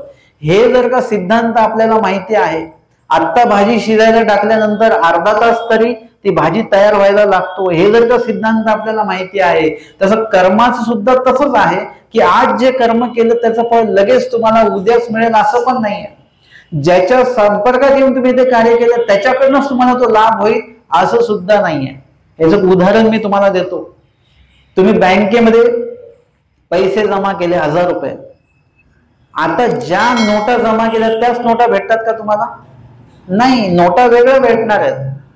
पैसे तेवढेच मिळतील किंवा जास्तही मिळतील, पण त्यासाठी तुम्हाला थोडा वेळ थांबावं लागेल, त्या ठिकाणी संयम ठेवावा लागेल आणि विशिष्ट काळासाठी ते पैसे नसल्यास जमा आहेत असं ठरवावं लागेल आणि मग विशिष्ट काळाने त्याच्यामध्ये अधिक पैसे तुम्हाला मिळतात, पण नोटा मात्र त्या नसतात. कदाचित ज्या माणसाने ते पैसे जमा केले तोच माणूस देणारा असतो का? नाही, तो माणूसही नसू शकतो, दुसरा कुठला तरी माणूस असू शकतो. आणि आता तर तुम्ही एटीएम मधनं पैसे काढता, आता ज्या बँकेत पैसे जमा केले पण एटीएम मात्र कुठलाही असू शकतो, कुठल्याही एटीएम मधनं ते पैसे आपल्याला मिळू शकतात. तसं ज्या माणसाला आपण मदत केली तोच माणूस आपल्याला परत मदत करेल ही अपेक्षा ठेवूच नका. तुम्हाला मदत होणार आहे, पण कुठूनही होणार, कोणीही करेल, इतर कुठून तरी होईल, हे लक्षात घ्या. हे भगवद्गीतेचं तत्वज्ञान जे आहे ते एकदा अशा व्यापक पद्धतीने जर का आपण बघितलं तरच हा भाव लक्षात येतो. आणि हे अपेक्षा युक्त जे जगणं आहे ना आपलं, की आपण आज मदत केली आहे ना, उद्या त्यांच्याकडनं आपल्याला मदत घ्यायचीच आहे, हे जे काही अपेक्षा युक्त जे जगणं आहे ना ते जगू नका. याच्यामुळे सर्व आजार पण आपल्याला लागलेला आहे. मनामध्ये आपण अपेक्षा धरून ठेवतो, अपेक्षा भंगाचं दुःखही धरून ठेवतो आणि त्याच्यामुळे अनेक आजार आपल्याला लागतात. भगवद्गीता तुम्हाला हे इतकं व्यापक जगणं शिकवते. त्याच्यानंतर स्थित प्रज्ञता काय आहे ते सुद्धा भगवद्गीता तुम्हाला त्या ठिकाणी शिकवते. इथे बघा, अर्जुन देव स्थित प्रज्ञ आहेत, हे आपल्याला धडधडीत बघायला मिळतं की युद्धाचा प्रसंग आहे. आता नुसतं प्रवचन आहे, रोजच मी प्रवचन करतो, तरी सुद्धा नवीन ठिकाणी गेल्यानंतर थोडस मनामध्ये धाकधूक असते की कोण लोक असतील, कुठे बसायचं आहे, कसं बोलायचं आहे, जमेल की नाही जमेल, अनेक प्रश्न माझ्या मनामध्ये असतात. तेव्हा स्थित प्रज्ञ करावं लागतं स्वतःला की नाही, परमेश्वर सर्व व्यवस्थित करणार आहेत. जोपर्यंत हे वाक्य मनात येत नाही तोपर्यंत शांतता निर्माणच होत नाही, तोपर्यंत प्रश्न प्रश्न प्रश्न सुरू राहतात. पण देवाची आठवण आली, देवाच्या साह्याची आठवण आली आणि परमेश्वर साह्य करतीलच, निभावून नेतीलच, हा विषय जेव्हा अंतःकरणात येतो त्यावेळी मन स्थिर होतं. परंतु ते काही वेळासाठी स्थिर होतं, कारण की आपण अस्थिर लोकांसोबत जास्त राहतो, त्यामुळे मन अस्थिर होत राहतं.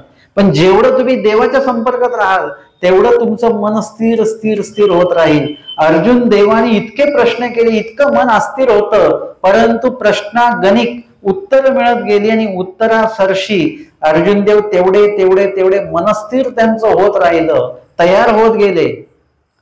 आता मुळात काय होतं की आमच्या समोर अनेक लोक प्रश्न करतात आणि आम्ही प्रश्नाचं उत्तरही देतो. मग त्यांनी सांगितलं ना की प्रवाचक व्यक्ती असतात, ते पुस्तक वगैरे वाचून येतात, तयारी करून येतात की काय प्रश्न येतील, काय उत्तर द्यायचं आहे. आणि त्यावेळेला आमच्याकडे प्रश्न येतो की देव कशाने प्राप्त होईल. आम्ही सांगतो नामस्मरणाने देव प्राप्त होतात, नाम प्राप्ती ते कधी सांगितलं, म्हणून सर्वांनी स्मरण केलं पाहिजे चतुर्विध. मग प्रश्न तर चतुर्विध स्मरण कसं करायचं, आम्ही जीव तोडून ते सगळं सांगतो. मग त्याच्यात चतुर्विध दुःख कसं आणायचं तेही आम्ही सांगतो. आता एवढं सगळे प्रश्न आले, त्याचे उत्तरही मिळाले, उपाय सुद्धा कळाला. आता आपण काय करतो, परत जर का भेट झाली, चतुर्विध स्मरण केलं का सुरू, नाही बाबा आम्हाला ते काही जमलंच नाही, चतुर्विध दुःख नाही तेही जमलं नाही, मग स्मरण तरी करता का. आधी जाग यायची बाबा, आता ती जागच येत नाही. काय माहिती, सगळे जुने उपदेशींचं एकच येतं की आम्ही नवीन उपदेश घेतला तेव्हा आमचं स्मरण चांगलं व्हायचं, आता होत नाही. हे वाक्य उलट पाहिजे, नवीन उपदेश घेतला तेव्हा स्मरण होत नव्हतं पण आता चांगलं स्मरण होतं, असं वाक्य पाहिजे ना. परंतु तुम्हाला जे उत्तर मिळतात त्या उत्तराची सक्रियता काय असते, तुम्ही ते उत्तर तुमच्या अंतःकरणामध्ये उतरवता का, ते सक्रिय करता का, नाही करत. आपण लहान मुलांना तुम्ही काहीतरी खायला देते, लगेच खातात, लगेच सक्रियता आहे. आपण आपल्याला काही भेटलं तर आपण बाजूला ठेवून देतो, नंतर खाऊ. उत्तरांच्या बाबतीतही आपलं असंच आहे. खाण्याच्या बाबतीत असं केलं तर चालेल, पण उत्तरांच्या बाबतीमध्ये असं नको. जे उत्तर मिळालं ते प्रमाणयुक्त असेल तर लगेच त्याचं कार्य सुरू केलं गेलं पाहिजे. अर्जुन देवानी फक्त उत्तर मिळवली नाहीत, तर त्या उत्तरांना स्वतःमध्ये लगेच सक्रिय सुद्धा केलं आणि त्या अस्वस्थतेतनं लगेच बाहेर बाहेर बाहेर बाहेर आलेले आहेत. आणि बाहेर येता येता येता इतकं स्थिर झाले की देवाचं आधी ऐकायलाच तयार नव्हते, पण हळूहळू ऐकायला लागले, उत्तर मिळत गेली. 11व्या अध्यायामध्ये जे काही विश्वरूप दर्शन दाखवलं गेलं त्याच्यामुळे नंतर पूर्णपणे बदलून गेलं. म्हणजे देवाने काय केलं, नुसतं शब्द ज्ञान दिलं नाही तर त्या ठिकाणी अप्रोक्ष सुद्धा दाखवलं. कधी कधी आपल्याला शब्दाने कळत नाही, परंतु ती दृश्य जर का दाखवलं तर जास्त पटतं. शब्दाने एखादी लीळा कळणार नाही, पण त्याची एखादी नाटिका जर का छोटीशी तयार केली तर तुम्हाला लगेच ते कळायला लागतं, लगेच ते मनामध्ये ठसतं. आमच्या स्वामींनी नरकाचं निरूपण केलेलं आहे, ते ऐकल्याने आम्हाला शब्दरूप नरक कळणारच नाही, दुःख कळणार नाही. आमचे स्वामी सांगतात की हे जे काही जग आहे ते कसं आहे, दुःख रूपता असं या संसारामध्ये आहे, पण तुम्हाला ते कळणार नाही. कृष्ण महाराज सांगतात दुःखालयम शाश्वतम, दुःखालय आहे हे, म्हणजे पूर्ण प्रपंच दुःखाचं आलय म्हणजे आश्रयस्थान आहे. हे जरी सांगितलं तरी तुम्हाला कळणार नाही, परंतु एखाद्या दवाखान्यात तुम्हाला नेलं, सरकारी हॉस्पिटलमध्ये जर का तुम्हाला नेलं, तिथले पेशंट दाखवले, आजारी लोक दाखवले, त्यांचे ऑपरेशन दाखवले, मग तुम्हाला कळेल की दुःख म्हणजे काय असतं. म्हणजे दाखवल्यानंतर लवकर कळतं. आमचे पांडवांचे जे मोठे भाऊ आहेत युधिष्ठिर, त्यांना म्हणजे कलियुग संपण्याच्या आधी त्यांना याच्यातनं बाहेर पडायचं होतं, परंतु काही कारणास्तव त्यांना थांबावं लागलं आणि कलियुग सुरू झालं. 7 दिवस कलियुगामध्ये ते राहिले. इथलं त्यांनी पाणी सुद्धा पिलं नाही, परंतु ऑक्सिजन मात्र घेतला कलियुगातला. त्याच्यामुळे त्यांना नरक तर नाही झाले, पण नरकाचं दर्शन त्यांना करवलं गेलेलं आहे. युधिष्ठिरा निरय दर्शन ते संबंधीची केले असा पक्ष त्याच्यामध्ये येतो. म्हणजे काय झालेलं आहे की नुसतं थांबले तरी त्याच्यामुळे सुद्धा नरकाचं दर्शन करवलं गेलं, दुःख झालं.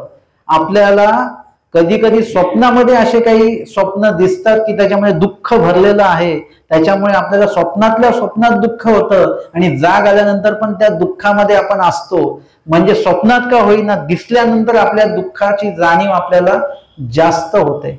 आणि म्हणून कृष्ण महाराज जे सांगतात ते पडतंय, परंतु ते बरोबर मनात ठसत नाही, म्हणून विश्वरूप दर्शन त्या ठिकाणी द्यावं लागलं.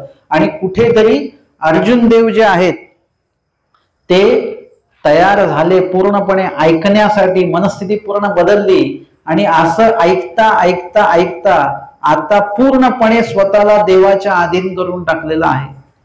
आणि ते म्हणतात नष्टो मोहा स्मृती लब्ध, आता माझा पूर्ण मोह जो आहे तो नष्ट झालेला आहे. आणि आता तुम्ही जे म्हणाल करिष्ये वचनम तव, तुम्ही जे म्हणाल ते मी करेन. म्हणजे ज्या ठिकाणी आपण मोहामध्ये अडकलेलो असतो, अर्जुन देव हे मोहात अडकलेले होते आणि मोहात अडकल्यामुळे हे सगळे जे आहेत ते माझेच आहेत, मी यांना मारू शकत नाही, मी यांचा त्याग करू शकत नाही, हा जो काही भाव होता. आपण सुद्धा कुठल्या ना कुठल्या मोहामध्ये अडकलेलो असतो आणि त्याच्यामुळे प्रपंच आपल्याला सोडता येत नाही. त्या कर्तव्याच्या ठिकाणी सुद्धा आपण मोहयुक्तच असतो. जसं एक उदाहरण मी देतो. जसं आपल्याला काही जखम झालेली आहे आणि जखम झालेली असताना डॉक्टर त्याच्यावर काहीतरी पट्टी वगैरे मलम वगैरे लावून त्याला चिकटपट्टी लावून देतात असे. आता ते बरं वाटतं आपल्याला. कधी कधी असं जखमेवर जर का पट्टी वगैरे केली असेल तर तेवढा भाग आपण असं समोरच ठेवत असतो की लोकांना दिसलं पाहिजे, लोकांनी विचारलं पाहिजे आणि आपण सांगितलं पाहिजे. आता हे सर्व ठीकच आहे, परंतु जेव्हा आता पट्टी बदलायची आहे, आता पट्टी बदलायची तेव्हा ती पट्टी काढावी लागते. आता ती पट्टी जर का तुम्ही काढत असाल स्वतः, तेव्हा ती तुम्ही हळूहळू हळूहळू काढता आणि तुम्हाला त्याच्यामुळे दुःख होतं. हे जे काही शरीरावर लव आहे ना, केस, ते त्याच्याशी संबंधित झालेलं, त्यांची मैत्री झालेली असते, ते एकमेकाला सोडायला तयार नाहीत आणि त्याच्यामुळे आपलं दुःख मात्र वाढतं. आपण हळूहळू हळू पट्टी काढतो, आपण मोहयुक्त झालेलो आहे, मला दुःख नाही झालं पाहिजे. पण त्याच वेळेला जर का डॉक्टर आले, डॉक्टर जेव्हा ती पट्टी काढतात ते कशी काढतात, पटकन अशी काढून टाकतात आणि आपण मात्र हळूहळू काढतो. डॉक्टर त्याच्या कर्तव्याशी मोहयुक्त नाहीये, आपण मात्र मोहयुक्त झाल्यामुळे आपलं कर्तव्य हळूहळू होतं, धीमं होतं किंवा आपलं कर्तव्य निष्क्रिय ठरतं, आपण थांबून जातो तिथे. परंतु डॉक्टर मात्र त्या कर्तव्याशी एक निष्ठ आहे, तो पटकन ते कार्य करून टाकतो आणि एकदाच काही जे होतं ते दुःख एकदाच होऊन जातं. तुम्ही जेवढं त्या दुःखाचा आनंद घ्याल तेवढं दुःख तुम्हाला जास्त जाणवेल. जेवढं तुम्ही दुःखाच्या मोहाशी दूर राहाल तेवढं तुम्हाला दुःखाची जाणीव होणार नाही. जसं कोणालाही भेटलं, कसं काय तब्येत वगैरे, कोणीच म्हणत नाही की छान एकदम आनंदात आहे. आमच्याकडे एक जण अन्य व्यक्ती येते, त्यांना कधी विचारलं कसं चाललंय, तो बोलताय सब आनंद में है, सगळं आनंदात आहे, काही दुःख नाहीये, काहीच दुःख नाही, काहीच दुःख नाही, देवाच्या कृपेने सगळं आनंदात आहे. आणि आपले उद्देशी लोक जर काय आले, कसं चाललंय, काय ते पायच दुखतो, डोकंच दुखतं, हातच दुखतो, असंच आहे तसंच आहे, मुलाला नोकरी लागत नाही, म्हणजे हा संसार दुःखालय कसं आहे ते आम्ही मंदिरात अनुभवत असतो. मंदिरात असं कोणीही येत नाही जो आनंदी आनंद आहे त्याला बघून आपल्याला काहीतरी आनंद मिळेल असं नाही. सगळे दुःख दुःख दुःख दुःख, त्या दुःखामध्ये ते सक्रिय झालेले आहेत. आता पाय दुखणारच आहेत, हात दुखणारच आहे, डोकं दुखणारच आहे. आपल्याला डोकं आहे म्हणजे दुखणारच ना, ते जे बिनडोक आहे त्यांचं नाही दुखत. आपल्याला डोकंही पाहिजे आणि ते दुखलंही नाही पाहिजे, असं कसं काय होईल? म्हणजे आपण त्या दुःखाकडे एवढं वेचलेलो आहोत की एखाद्या वेळेला एखादी व्यक्ती जर का स्वतः आजारी नसेल तर त्याला चुकल्या चुकल्यासारखं वाटतं. आम्ही कुणाला तरी कधीही जर का विचारलं कसं आहे तर ते म्हणतात मी दवाखान्यात चाललोय किंवा दवाखान्यात आलो किंवा मेडिकल मधनं औषध घेतलंय. अहो म्हटलं याच्या व्यतिरिक्त तुम्ही काही दुसरं पण करता की नाही? कधी पण दवाखाना आहे की दवाखाना, आजारपण आहे की आजारपण. आता आम्ही त्यांना कधी फोन केला की विचारतो कुठल्या दवाखान्यात आहे, आणि ते सांगतात आमक्या दवाखान्यात. म्हणजे इतका योगायोग आहे हा की म्हटलं आता तुम्हाला भेटायला आम्हाला दवाखान्यातच यावं लागेल, कधी घरी यायचंच नाही तुमच्या. म्हणजे त्यांनी स्वतःच्या दुःखाला एवढं जवळ करून ठेवलेलं आहे की मी आहे म्हणजे मला दुःख असलंच पाहिजे आणि ते असणारच आहे. तुमचं शरीराच्या काही जरी व्याधी असतील, तुम्हाला जर कोणी विचारलं कसं चाललेलं आहे, सर्व व्यवस्थित चाललंय. या वयामध्ये पाय दुखणारच आहे, आता काय त्याच्यामध्ये एवढं, परंतु बाकी सर्व देवाने चांगलं ठेवलेलं आहे. एरवी किती गोष्टी काही वाईट असं नाही का, परंतु एका बाजूला जर का आम्हाला आनंदमय परमेश्वर जर का भेटलेले आहेत, याच्या पेक्षा अजून वेगळं काय पाहिजे आम्हाला? अर्जुन देवाला सगळं म्हणजे पूर्ण सैन्य दुर्योधनाकडे गेलेलं आहे, पण मला माझे देव भेटलेत याच्यापेक्षा मोठा आनंद अर्जुन देवाला कुठलाच नाहीये. माझे देव माझ्या बाजूने आहेत एवढा एक आनंद ठेवा ना तुम्ही. बाकी सगळ्या गोष्टी चालूच राहणार आहेत. मिरची आहे ती तिखट लागणार, त्याच्याविषयी दुःख कशाला करता? साखर गोड लागणार, कारलं कडू लागणार, हे सगळं नियोजित आहे. त्याच्या चवी नियोजित आहेत, त्याचं दुःख नियोजित आहे, त्या संबंधित सुख नियोजित आहे. त्याच्याविषयी कशाला चर्चा करता? तेव्हा कारलं खूपच कडू आहे, कडूच असतं ना कारलं. मग हे गुळ खूपच गोड आहे, मग गोडच असतं ते, त्याच्याविषयी चर्चा कशाला करता? काहीतरी वेगळी चर्चा करा, ज्याविषयी कोणी बोलत नाही. त्या अध्यात्माविषयी तुम्ही जर का स्वतःला त्याच्यात गुंतवून घेतलं तर तुम्हाला दुःख होणार नाही. आमच्या निळभट्ट भांडारेकरांनी तेच केलं. इंगळी चावलेली आहे, इंगळी बघितली तुम्ही कधी? इंगळी नुसती बघितली तरी भीती वाटते बरं का. म्हणजे विंचवाचं मोठं रूप असतं. आम्ही वांबोरीला जेव्हा गेलो प्रथमतः तेव्हा तिथे इंगळ्या निघत होत्या, नंतरच्या काळात आता नाहीये तिथे इंगळ्या, पण आम्ही एक दोनदा तिथे इंगळी बघितली एवढी मोठी की लगेच लीळा आठवली की निळभट्ट भांडारकरांना अशीच इंगळी असेल जी चावलेली, आणि त्याचं दुःख किती वेदना असतील. आपल्या बोटाला नुसती मुंगी चावली असेल तर आपण दिवसभर त्याचं दुखणं जे आहे ते बाळगत राहतो. मुंगी चावली मुंगी चावली मुंगी चावली, आणि मुंगी चावल्याचंही वेदना असतात बरं का, नसतात अशातला भाग नाही.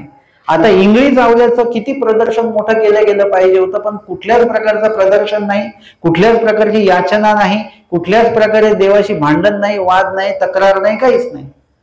त्यांनी काय केलं? हे दुःख जे आहे, दुःख कशाने कमी होत असतं याचा शोध लावला. तुम्ही पण हा शोध लक्षात घ्या.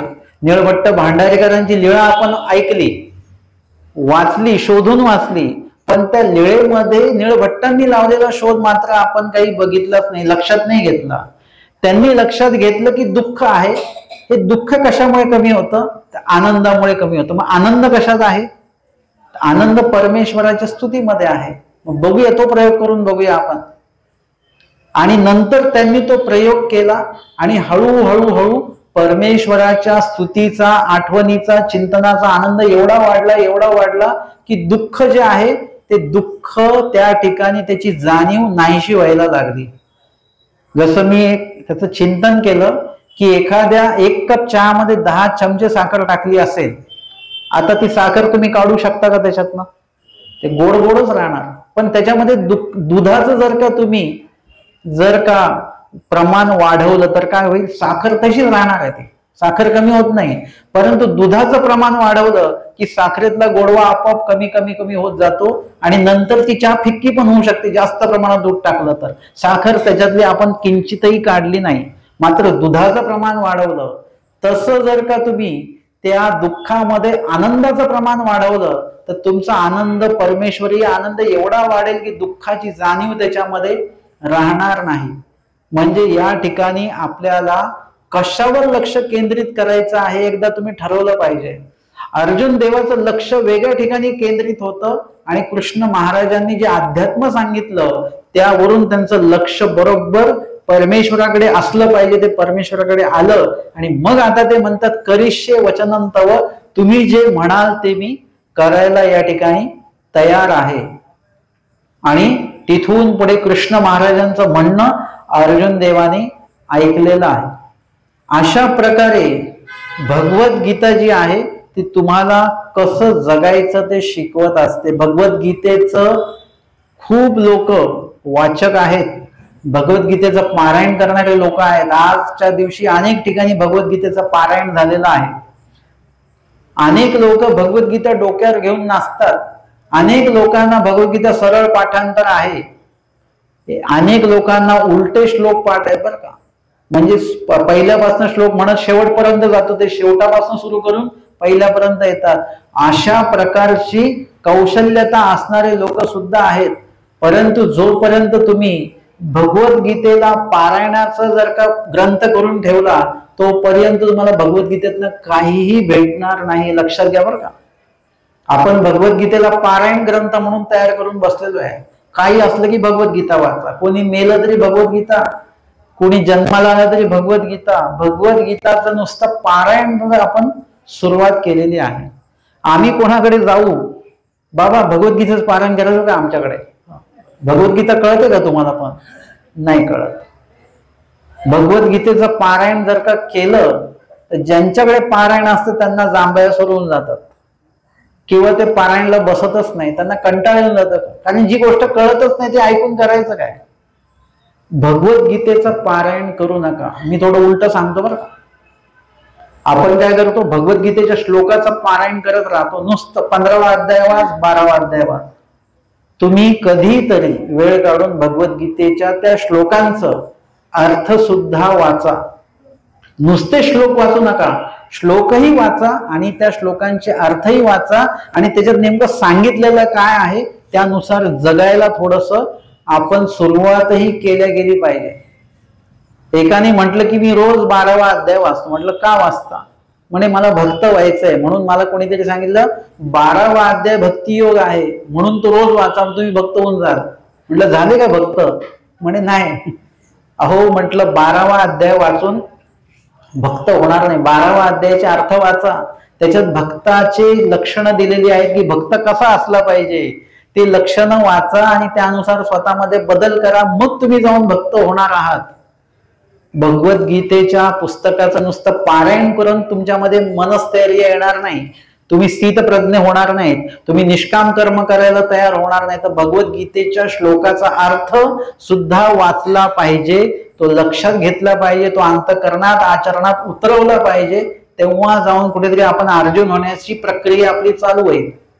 नाहीतर अजूनही ती आपली प्रक्रिया चालू झाली नाही. अर्जुन होण्याची प्रक्रिया अजूनही सुरू झालेली नाही. ती होण्यासाठी म्हणून भगवद्गीता समजून घेतल्या गेली पाहिजे. भगवद्गीतेचं थोडक्यात जर का विश्लेषण सांगायचं झालं तर भगवद्गीता 2 श्लोकांमध्ये आपल्याला समजू शकते की पहिला श्लोक आहे आणि शेवटचा श्लोक आहे. पहिल्या श्लोकामध्ये धृतराष्ट्र म्हणतात की धर्मक्षेत्रे कुरुक्षेत्रे, म्हणजे त्यांनी जो पहिला श्लोक उच्चारलेला आहे त्याच्यामध्ये त्यांनी विचारलं की त्या युद्धभूमीवर सध्या काय सुरू आहे ते मला सांगा तुम्ही.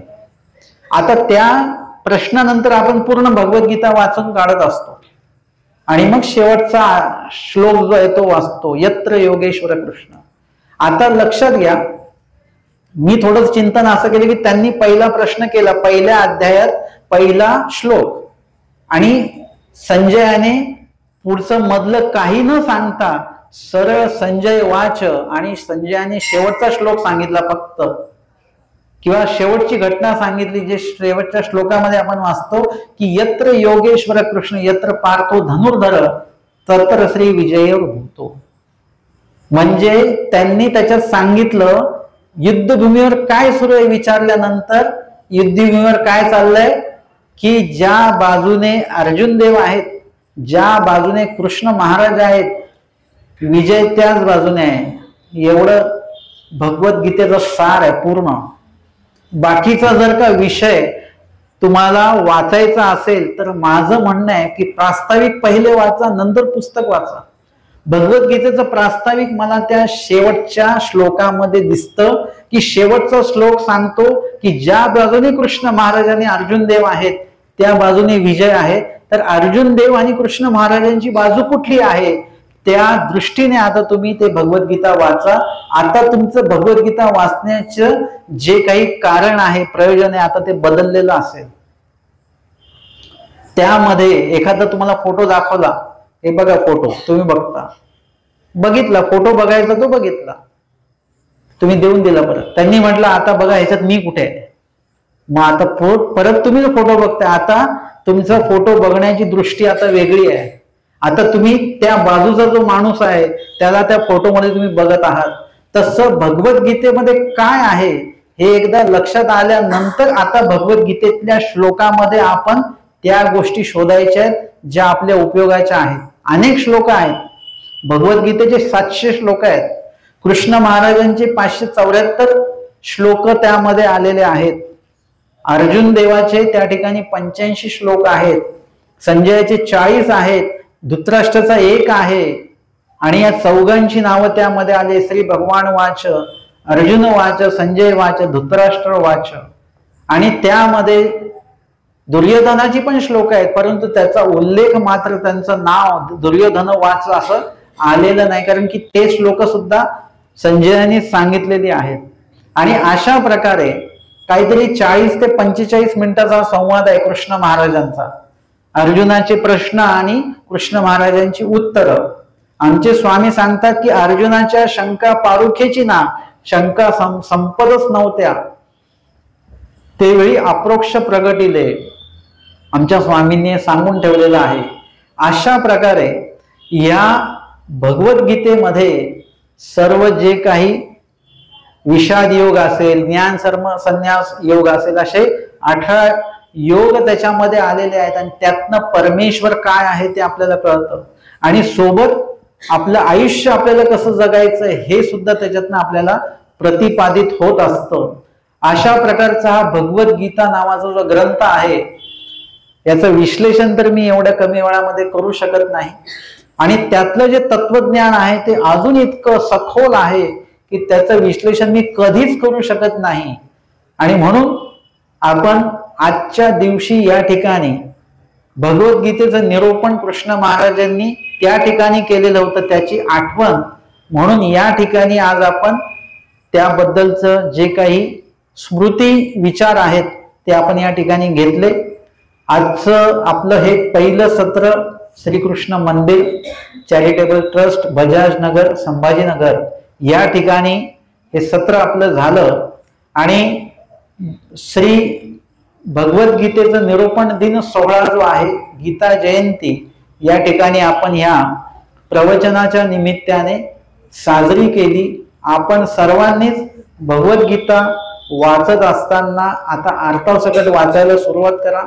प्रत्येक अध्यायामध्ये, प्रत्येक श्लोकामध्ये, श्लोकाच्या पदामध्ये काय काय देवानी सांगितलेलं आहे या दृष्टीने ती भगवद्गीता वाचा आणि भगवद्गीता समजून घ्या आणि ती आचरणामध्ये आणा आणि स्वतःचं आयुष्य बदलून घ्या आणि आपल्या आयुष्यातला आपण अर्जुन व्हा अशा प्रकारची सदिच्छा व्यक्त करतो आणि या ठिकाणी थांबतो.